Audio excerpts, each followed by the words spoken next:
a la hora de hablar de las religiones de la antigüedad, yo creo que no hay ninguna más compleja y difícil de explicar que la religión egipcia. Y eso que la religión romana, la griega y todas las próximas orientales, pues tienen lo suyo. Pero la religión egipcia tiene su intríngulis, tiene su complejidad y yo creo que no tiene el foco divulgativo que merece para tanta atención que necesita. Y por eso quería crear este programa acerca de uno de los aspectos concretos de la religión egipcia, como es el de las cosmogonías. Es decir, cómo imaginaban los antiguos egipcios que se había originado el universo, ¿no? El mundo en el que vivimos. Y puestas a crear un programa acerca de las cosmogonías y de la concepción que tenían los antiguos egipcios acerca de la creación del universo, hoy he tenido el placer y el honor de contar con una experta en el tema para que nos hable sobre ello. Ella es Miriam Bueno, doctora en Historia del Arte Egipcio y divulgadora histórica con su cuenta personal Egiptología MBG. ¿Qué tal estás, Miriam? Pues encantada de estar aquí otra vez contigo, hablando de cosas egipcias. Para mí es un placer siempre entrevistarte y hablar contigo Muchas gracias. porque creo que tenemos muchas cosas en común y desde luego una de ellas es la pasión por la divulgación. Así que muchísimas Sí, gracias por todo. nada, a ti por contar conmigo.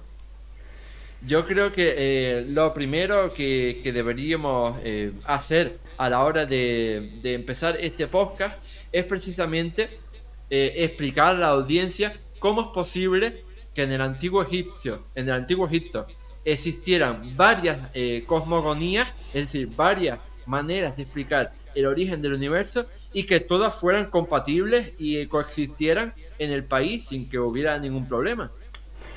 Pues sí, es algo complejo. Eso que decías de que la religión egipcia es muy compleja en sí misma, lo de que haya varios mitos que expliquen lo mismo de distintas maneras en la misma cultura es algo difícil, pero hay que tener también en cuenta que la sociedad egipcia o la civilización egipcia duró más de 3000 años, entonces las creencias religiosas van evolucionando en ese tiempo. No todas las cosmogonías se originan en el mismo tiempo, hay unas más antiguas, otras más modernas, y además debido a la extensión geográfica que tiene también Egipto durante la época antigua, cada cosmogonía, cada mito de creación se vincula normalmente a un lugar concreto. Por eso los conocemos pues como la cosmogonía menfita, la cosmogonía tebana, la cosmogonía heliopolitana. Siempre les ponemos como el nombre del centro de culto donde creemos que se originaron o a donde pertenecía el dios principal de cada mito de creación, porque algunos están protagonizados por un dios, otros por varios, entonces siempre le ponemos como ese nombre, ese adjetivo del lugar donde pertenecían esas cosmogonías, porque es lo que tú dices, convivían todas a la vez, además algunas en el mismo tiempo, y es por eso, por esa tradición local que muchas veces estudiamos también los dioses egipcios como Amón, el más importante. Bueno, el más importante en esa zona, pero en otra zona el dios más importante sería el suyo propio, igual que pasa con advocaciones de la Virgen actualmente o con cosas similares, pues los egipcios también lo hacían de esa manera y por eso tenemos varias cosmogonías que podemos encontrar a lo largo de la historia o del territorio del Antiguo Egipto. Mm.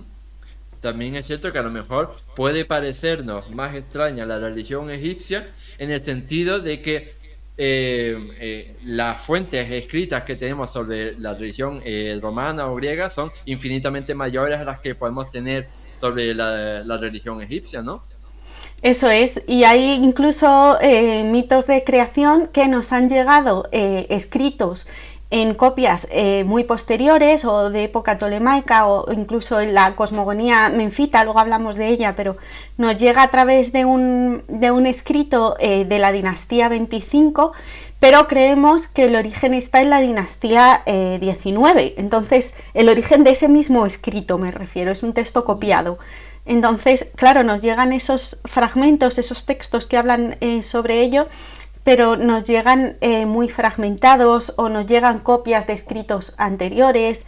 Es muy complejo el estudio de los textos religiosos en Egipto, porque además, incluso dentro del mismo mito, hay a veces que diferentes textos nos cuentan diferentes versiones. No son todos exactamente igual por una evolución o porque en la tradición local se contaba de otra manera.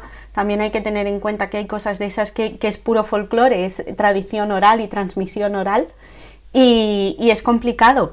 Pero intentamos, la gente que estudia textos egipcios, a mí me parece admirable, porque encajar todas esas piezas del puzzle es difícil. Mm. Eso me recuerda, por ejemplo, que en el cristianismo, por ejemplo, que es lo que más cercano tenemos, también hubo durante varios siglos distintos concilios, distintas reuniones, ¿no?, eclesiásticas que establecieron qué es lo canónico dentro de esta Eso es. religión y en la misma Biblia, ¿no? O sea, se estableció cuál es el texto oficial canónico de la Biblia para que no surjan 10.000 versiones diferentes. Sí, sí, al final es un poco lo mismo, es esa forma de gestionar esa tradición, y además vamos a ver también cómo hay incluso mitos de creación que hay estudiosos que se relacionan con textos bíblicos, porque a lo mejor pues la tradición hay cierta vinculación en algún momento o algo así, y hay gente que incluso los vincula. Mm. Como tú bien has dicho, hay multitud de cosmogonías diferentes correspondientes a ciudades, a enclaves distintos de la geografía egipcia. Pero todos estos, aunque sean diferentes entre ellos, tienen una serie de características comunes, ¿no? Sí, a ver, tienen cosas en común y tienen cosas que son totalmente distintas. Hay algunos protagonizados por un dios, otros por varios, en otros son parejas, en otros son familias, pero siempre al final vemos como que del caos surge una figura que es la que da nacimiento, por decirlo de alguna manera, al resto de cosas, una figura o varias, y además muchas veces ese caos del que empieza a surgir esa figura o esa divinidad son unas aguas primigenias de las cuales surge una colina, que también es algo, en algunos sitios se menciona como una colina, como el Benben, como es en la Eneada heliopolitana. En otros es en la Ogdoada hermopolitana, es una isla de fuego en la que habitan los protagonistas del mito, pero siempre es eso, como de las aguas surge un montículo o algo similar, donde se empieza a dar la creación. Y otro punto en común también entre algunas de estas cosmogonías es que en esos inicios hay un huevo del que, como divino, del que surge la vida. Es también algo que va también creándose, o sea, que se va mencionando en distintas tradiciones, en distintas cosmogonías. Otro punto en común también entre algunas de ellas es que, bueno, es un concepto un poco complejo, pero simplificándolo, los egipcios basaban muchas concepciones religiosas o de su forma de entender el mundo en una dualidad, y por lo tanto para la creación era necesario lo masculino y lo femenino, igual que para la creación de vida, que es necesario una parte masculina y una parte femenina. Pues algo que tienen en común algunos de estos mitos es que hay un dios masculino que es a la vez masculino y femenino, que es gracias al que surge la vida. En algunos son parejas de dioses, pero hay en otros en los que el mismo dios masculino es capaz de engendrar vida por sí mismo, porque se cree que en su interior era masculino y femenino al mismo tiempo. Mm. De todas las cosmogonías famosas que hay en el Antiguo Egipto, hay cuatro que sobresalen por su fama o por su importancia, por la adoración que llegaron a tener, y son la cosmogonía heliopolitana, la cosmogonía hermopolitana, la cosmogonía menfita y la cosmogonía tebana. Ahora, en los siguientes minutos, empezaremos a abordarlas por separado, así que vamos a empezar por la cosmogonía heliopolitana, si te parece, que yo creo que es quizás la más conocida por el gran público. Sí, yo creo que sí, que es la más conocida, la de Heliópolis, que era centro de cultos solares, como la ciudad del sol, por eso el culto solar tiene importancia, o las figuras solares tienen importancia en esta tradición.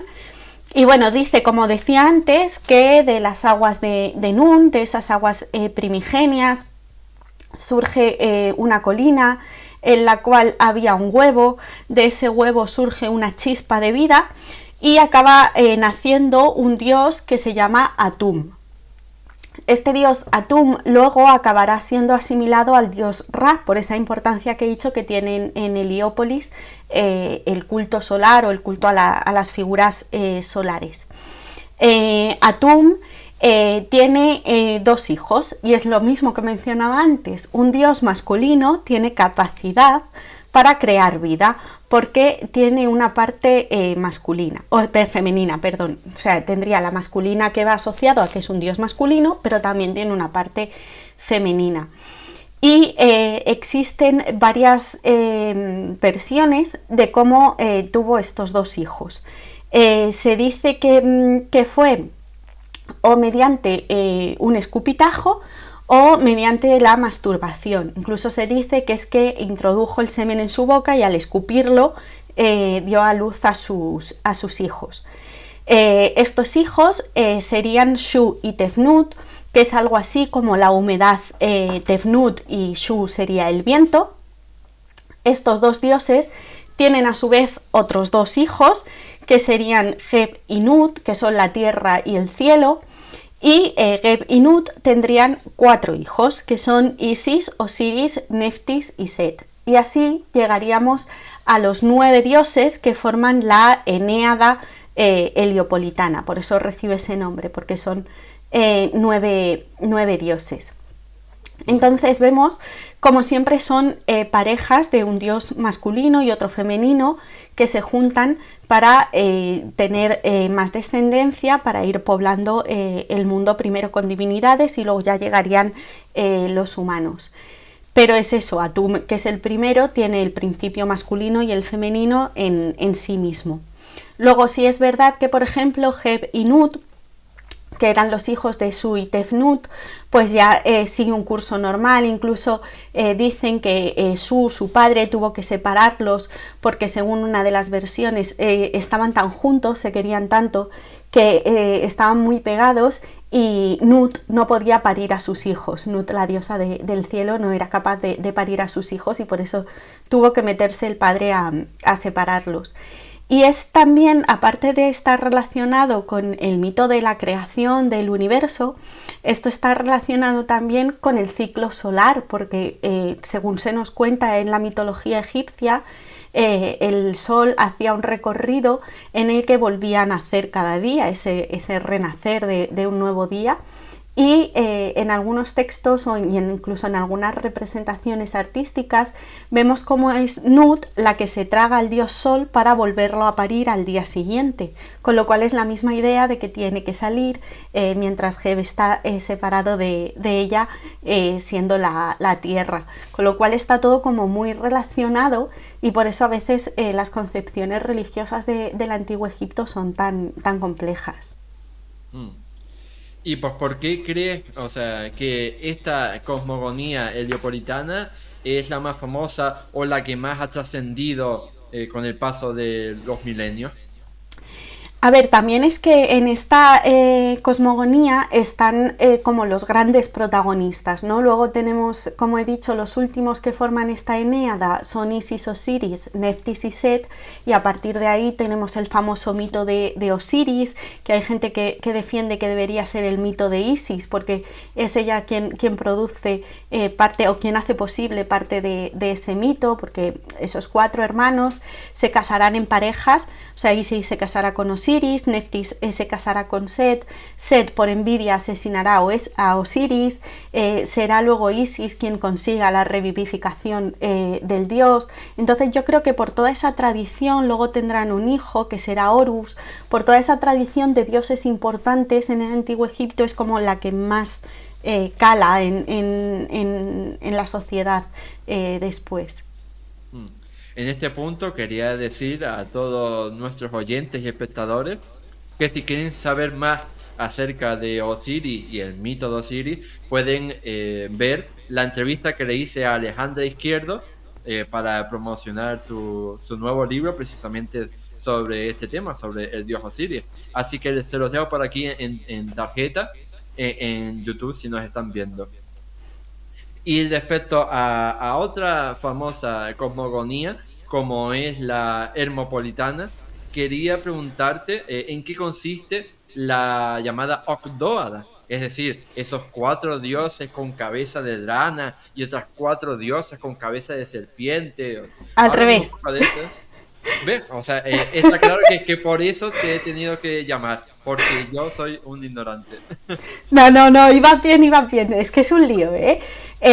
Igual que hemos dicho que la Eneada eran 9 dioses, la Ogdoada hermopolitana son 8 y se vincula a la ciudad de Hermópolis, que además Hermópolis es el nombre griego de la ciudad, pero en la antigüedad la ciudad se llamaría Gemenu, que significa la ciudad de los 8, con lo cual tiene toda la vinculación con ese mito.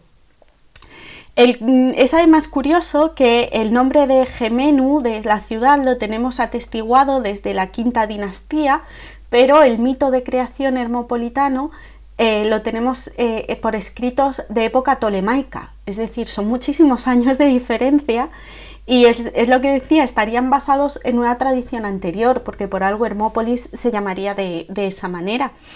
Y este mito nos cuenta, empieza parecido, ¿no? Hay como unas aguas o un caos primigenio de los cuales hay, dentro del cual hay 4 parejas de dioses primordiales que son los elementos principales que existirían antes de la creación. Las diosas femeninas serían ranas, tendrían cabeza de rana, y las masculinas tendrían cabeza de serpiente. Y estas 4 parejas serían Nun y Naunet, que son las aguas primordiales o el caos del inicio, Geg y Geget, que es lo ilimitado o el espacio infinito, Ket y Cauquet, que son las tinieblas o la oscuridad, y Amón y Amunet, que simbolizan lo misterioso o lo oculto. Según este mito existían estos elementos y estas divinidades emergieron, como he dicho, de las aguas primigenias y habitaban en una isla de fuego. De nuevo tenemos como esa colina, ese benben que salía en el mito heliopolitano, pues ahora es una isla de fuego, es parecido. Y de la interacción entre ellas, cuando empezaron a relacionarse, surge un huevo cósmico, esa nueva idea del huevo otra vez, y de ese huevo es de donde nace el dios Ra, y a partir de ahí es donde se empieza a crear el mundo y la humanidad y al resto de dioses y demás. Pero ya hemos visto cómo, a pesar de la diferencia de que ahora son 4 parejas, la idea de las aguas, la colina y el huevo es más o menos la misma o muy parecida a lo que encontrábamos en Heliópolis. Así que ya saben, queridos oyentes y espectadores, cuando les pregunten otra vez aquello de ¿qué fue antes, el huevo o la gallina? Ya saben que la respuesta es el huevo, fue antes que la gallina. Las aguas primigenias y luego el huevo. Y después ya surgiría la gallina mucho tiempo después. Eso es. Y pasemos a mencionar la tercera de estas cosmogonías súper famosas, como es la cosmogonía menfita. ¿Qué nos puedes decir acerca de ella? Bueno, esta ya es un poco diferente. La cosmogonía menfita, como dice su nombre, tiene su centro en la ciudad de Menfis, y el dios principal de Menfis era el dios Ta. Según esta cosmogonía, Ta creó el mundo, pero lo hizo ahora mediante el pensamiento y la palabra. No sé si nos suena aquello de y al principio fue el verbo. Vemos aquí cierto punto en común. Pues Ta empieza a pensar las cosas, todo lo que quiere crear con el corazón, porque hay que tener en cuenta que los egipcios no conocían la función que tenía el cerebro. Ellos pensaban que el pensamiento y todo eso residía en el corazón y salía del corazón. Por eso el dios Ptah empieza a pensar, a crear el mundo mediante el corazón, y después, pronunciando las cosas, es como ya pasan a ser algo tangible, por decirlo de alguna manera. Y eso es importante también porque para los egipcios aquello que se pronunciaba existía. Eso pasa en la cosmogonía menfita, pero pasa también, por ejemplo, con el culto a los muertos. En las tumbas se escribía el nombre de los difuntos y estaban pensados para que cuando fueran los visitantes a las tumbas dijeran el nombre en voz alta para que el difunto o su memoria siguiera existiendo. Y se pide además que se haga en voz alta a los visitantes. Con lo cual es algo importante en el pensamiento egipcio, no solo para la creación. Entonces, de esta manera, Ptah crea a los diferentes dioses y a la humanidad. Pero también es cierto que Ptah era considerado el dios de los artesanos, y entonces hay a veces que se dice de Ptah que es el escultor de la humanidad, como si creara a la gente, a toda la humanidad, a través de esculturas. Además, se menciona en algunas tradiciones, en algunos textos, que Ptah crea de esta manera, con el pensamiento y la palabra, crea al dios Atum, y entonces a partir de ahí se crea el mundo, igual que hemos visto en la Eneada heliopolitana. ¿Sabes? Es como una conexión de ambas cosmogonías, es otra versión. Y este es el mito que decía yo, que se cree que fue escrito en la dinastía 19, una versión, y después se copió en una pieza de la dinastía 25, que es la que se conoce como piedra de Shabaka, que está en el Museo Británico, y que es la fuente que tenemos sobre todo como la fuente principal para conocer esta cosmogonía menfita. Y una cosa de la que me he dado cuenta ahora es que las dos primeras cosmogonías que vimos, pues como tú también has indicado, tenían un componente físico, ¿no? De acción, ya sea masturbarte, escupir o lo que sea, mientras que esta tiene un componente intelectual, de pensamiento, ¿no? De emocional, del corazón. ¿Hay alguna razón por la que esté ese cambio entre la acción y el pensamiento? No, porque al final, o sea, también podemos considerarlo del pronunciarlo como una acción, pero al final es un pensamiento filosófico que es común a muchas civilizaciones, no solo a los egipcios, el que mediante la palabra se crean las cosas o se les da forma y demás.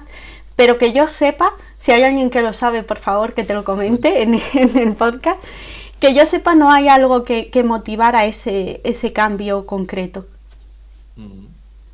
Y de las cuatro grandes cosmogonías principales, la única que nos queda por ver es la cosmogonía tebana, en la que el dios Amón tenía un papel importante. Háblanos acerca de ella. Pues como he dicho antes, muchas veces están restringidas a ciertos lugares por la importancia que tenía un dios en una localidad concreta. Y el dios principal de la antigua Tebas, que es la actual ciudad de Luxor, es el dios Amón, que es el dios que protagoniza esta cosmogonía, y además es importante durante el Reino Nuevo, cuando Tebas es capital del imperio egipcio. Y por eso se cree que esta cosmogonía o fue creada o tuvo más importancia, o fue la principal durante esa época del Reino Nuevo, cuando Tebas era la capital y Amón el dios principal del estado. El nombre de Amón significa el oculto. Ya hemos dicho que sale también en la Ogdoada hermopolitana junto con Amunet, que los dos simbolizaban lo oculto antes de la creación. Pero ahora el protagonista es Amón solo, Y de nuevo hay un caos primordial en el que hay unas aguas, y de estas aguas surge el dios Amón, que se revela también como creador supremo mediante la palabra, igual que hacía Ptah, ahora lo hace Amón, es más o menos lo mismo. Y con el tiempo el dios Amón se fusionará con Ra, será Amón-Ra, de nuevo teniendo gran importancia el sol, y como hemos dicho en la Eneada heliopolitana, Atum será el que se asocia a Ra y sea como creador del mundo. De hecho, hay otra versión de una cosmogonía de la creación del universo y demás, que dice que de un dios que se llama Nefertem, que es el dios de, entre otras cosas, de los perfumes. Este dios tenía una flor de loto en la cabeza, y esa flor de loto se abrió y de ella nació un huevo, y o de ese huevo o de esa flor directamente salió Ra, y a partir de ahí se creó el mundo. O sea, vemos cómo tienen diferencias, pero al final todas tienen conexiones entre sí, y la idea base, la idea primigenia, por decirlo de alguna manera, es común a todas ellas. Y como tú dijiste al principio del programa, la civilización egipcia duró 3000 años.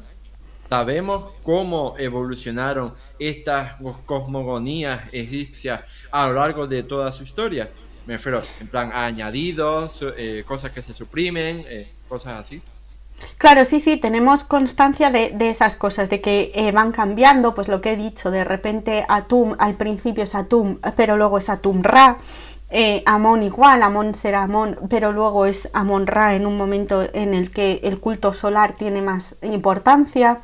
Va cambiando la historia también de lo de Geb y Nut, de que les separan o no les separan, o por qué les separan, también va cambiando según la tradición, también según los textos. A veces interpretamos o se interpreta que un texto está basado en un texto anterior o que viene de una tradición anterior, pero tampoco tenemos el registro de todo eso, o tenemos un texto de la dinastía tolemaica, pero no sabemos exactamente el origen de la cosmogonía, cuándo fue, si no lo encontramos mencionado. Entonces se tiene que ir rastreando, se tiene que ir viendo hasta cuándo, yendo hacia atrás en el tiempo, cuándo empezamos a tener esos indicios de creación, porque, por ejemplo, los textos de las pirámides, que son del Reino Antiguo, es la compilación de textos funerarios más antigua que tenemos, ya se mencionan ciertas cosas sobre la creación, y se mencionan, es un conjunto de fórmulas, de pasajes, y sabemos que tienen una tradición anterior, pero no sabemos ni cuándo ni dónde. Entonces es difícil porque nos tiene que llegar de esa manera, y luego al ser textos que se incluían de forma fragmentada, como pasa con el libro de los muertos también, que no está completo siempre, pues nos falta como saber exactamente en qué momento surgen determinados cambios o determinadas variaciones en estas historias, en estos mitos. Y, por ejemplo, ahora se me viene a la cabeza momentos que convulsionaron la historia antigua de Egipto, ¿no? Como podría ser la revolución de Amarna, a nivel religioso. No sé si en estos momentos o en otros se produjeron momentos totalmente chocantes o momentos totalmente disruptivos en lo que se refiere a las cosmogonías egipcias. A ver, claro, en el periodo de Amarna, por ejemplo, se dice muchas veces del periodo de Amarna, es como una de mis grandes reivindicaciones al estar especializada en el Reino Nuevo. Se dice muchas veces que Akenatón instaura un monoteísmo, pero en realidad se ha estudiado y actualmente se prefiere la palabra enoteísmo a monoteísmo, porque no es que niegue la existencia del resto de entidades divinas o de divinidades, sino que pone a una por encima del resto. Pone al dios Atón, que es el disco solar, por encima de los demás. Pero Akenatón, que es el protagonista de este periodo, no renuncia a conceptos como el de Maat, el de justicia, que además es una diosa. O sea, tenemos que tener en cuenta que es como muy, muy complejo. Entonces, en este periodo en el que el disco solar está por encima de todo, es el disco solar y la luz solar lo que da vida. Ya no es el huevo, ya no es las aguas, ya no es algo que cambia y que choca muchísimo. Por eso además, como solo duró durante el tiempo que duró su reinado, que fueron menos de 2 décadas, no caló suficiente en la tradición egipcia, pero el culto solar, que es cuando tiene el auge ahora, por eso surge Akenatón. Akenatón no se le ocurrió de un día para otro lo del disco solar. Su padre ya, Amenhotep III, había aumentado la importancia del culto a los dioses relacionados con el sol. Entonces cambia eso y es algo chocante, cambia la cosmogonía, pero al final es como una evolución, por decirlo de alguna manera, de ciertos pensamientos que se van quedando y que va cambiando.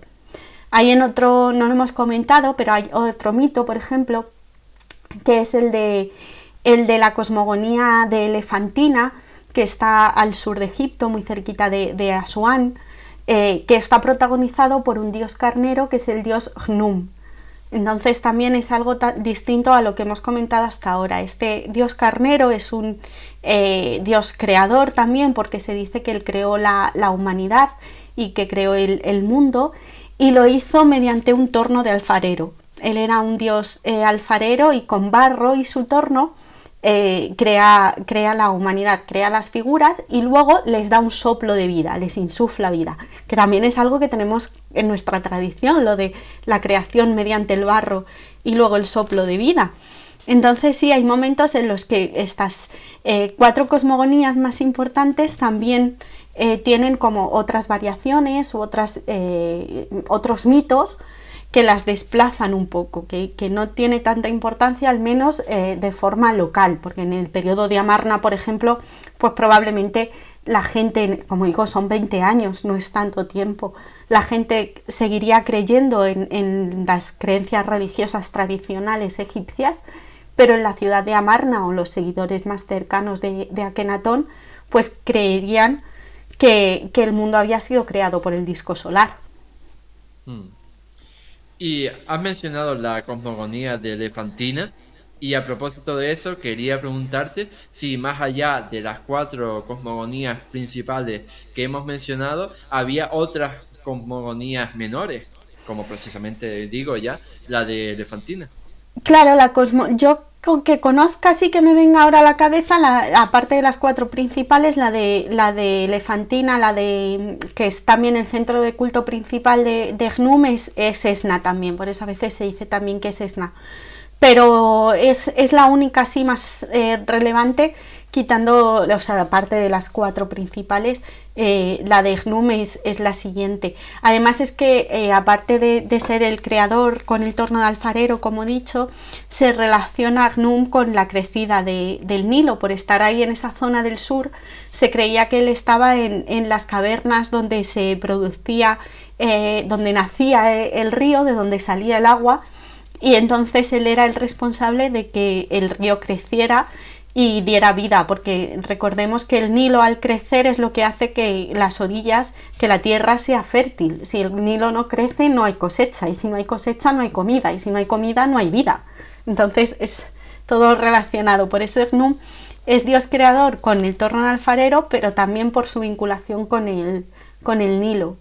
Y relacionado con el Nilo, por ejemplo, con la crecida, con la vegetación y todo eso, hay otro dios también que es el dios Hapi, que también es el dios de la crecida y de alguna manera con la vida. No es un dios creador como tal, no tiene una cosmogonía, un mito asociado, pero sí tiene ese componente de fertilidad, de vida, de regeneración, por la vinculación que tiene con la crecida del Nilo.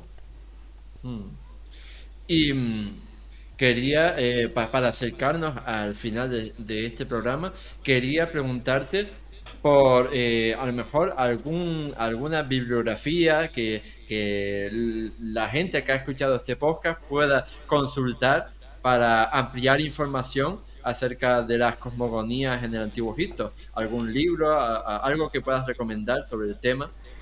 Sí, pues hay un libro sobre, me parece que se llama Mitos y leyendas del Antiguo Egipto, de Joyce Tildesley. Si no es así, es parecido. Lo tengo en inglés y me parece que es Myths and Legends.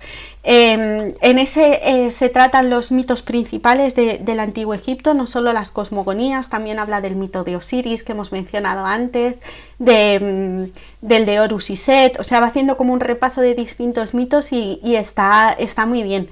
Y sobre dioses tengo uno por aquí, que es que lo he estado también mirando antes, así os lo enseño ya que lo tengo.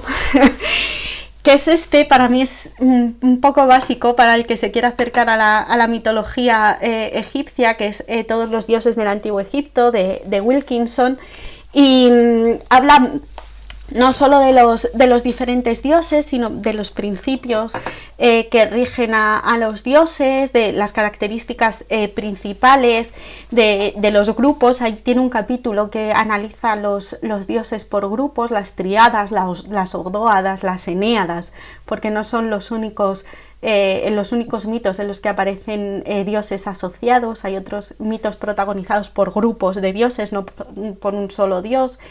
Y luego tiene de la mitad del libro más o menos para adelante, lo que tiene es análisis de cada dios. Los tiene por orden según son representados. Tiene dioses con forma animal, dioses con forma, diosas animales, diosas humanas, diosas, lo va teniendo así, y luego dentro de eso los va teniendo por orden alfabético y va contando la característica principal del dios, o sea, las cosas más generales. Luego va contando cada atributo del dios, de qué es dios y por qué, y luego incluso cuenta su iconografía y después los lugares de culto. Para mí, para estudiar los dioses egipcios es básico. Luego, para ampliar, pues siempre hay libros específicos de cada dios o de muchos dioses, no de todos, pero de muchos sí hay bibliografía específica.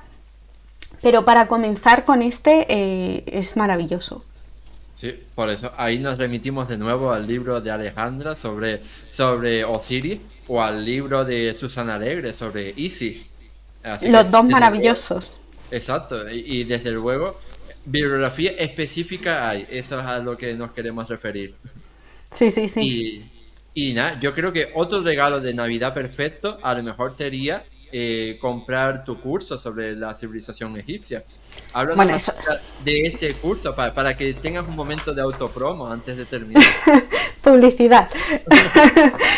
Sí, he hecho un curso porque hace unos años, para poner a la gente en contexto, hace un par de años así, me lancé a crear la academia online de Egiptología NDG para hacer algo más allá de la divulgación, poder hacerlo en formato curso, que la gente lo siguiera de otra manera. La verdad es que estoy muy contenta con el funcionamiento y siempre había aprovechado para hacer cursos como muy específicos, uno sobre la danza, uno sobre las tumbas, otro sobre la sociedad, otro sobre la mujer, otro, siempre eran como coger temas y lanzar el curso y prepararlo y lanzarlo y demás. Y me rondaba la cabeza el hacer uno más general, porque claro, tú te metes a estudiar, por ejemplo, uno que tengo de las tumbas de los faraones de la dinastía 18, y es verdad que no hace falta conocimientos, no hace falta ser egiptólogo para apuntarse al curso, pero claro, sí menciono el dios creador, el ciclo solar, menciono cosas que como que damos muy por sabidas y a lo mejor no lo son tanto. Y entonces esa idea me rondaba la cabeza y preparé el curso de la civilización en el Antiguo Egipto, que es el que lanzo ahora, y es un curso muy general, es un curso para conocer los pilares de la civilización egipcia. Y entonces hay una semana dedicada, la primera semana por ejemplo está dedicada a la historia y a la geografía de Egipto, porque damos por hecho que todo el mundo sabe lo que es el Nilo, la crecida, lo que hemos hablado antes, lo que es el delta, lo que es el Alto y el Bajo Egipto, cosas así que son como muy, se mencionan como muy por encima muchas veces, y a veces no se explican lo suficiente. Luego otra semana, por ejemplo, de la religión, pues he hecho una de templos, otra para explicar los principios de la religión, en el que vamos a hablar de cosmogonías, vamos a hablar de diferentes dioses, vamos a hablar de las características que tenían las divinidades en Egipto. Al final también se va a hablar sobre arte. Hay otra semana dedicada a la sociedad egipcia. Hay otra semana dedicada a la economía y a la administración de justicia. Por eso digo, no es como un tema muy específico, sino que es un curso muy amplio, pero que va a dar pie a muchas cosas, y espero que la gente que ya hay apuntada se anime a ir comentando, porque aparte de subir los vídeos y demás, son vídeos grabados el curso, hay foros disponibles en cada vídeo. Y entonces la gente, hay en algunos cursos en los que nunca comenta nadie, la gente como que le da mucha vergüenza, y hay otros en los que el foro es como, ay, me ha surgido esta pregunta, y esto está relacionado con esto otro, y esto no sé qué, y entonces vamos ahí como tirando del hilo y van saliendo cosas interesantes. Pues nada, llegados a este punto, tengo que decir que desgraciadamente hemos acabado esta entrevista, pero yo quería agradecerte infinitamente a ti, Miriam, por haber venido aquí de nuevo al podcast de historia para arrojar luz sobre la oscuridad de la religión egipcia. Así que muchísimas gracias por todo. Nada, muchísimas gracias a ti por contar conmigo, que ya sabes que me encanta hacer esto contigo, estos podcasts, y disfruto un montón.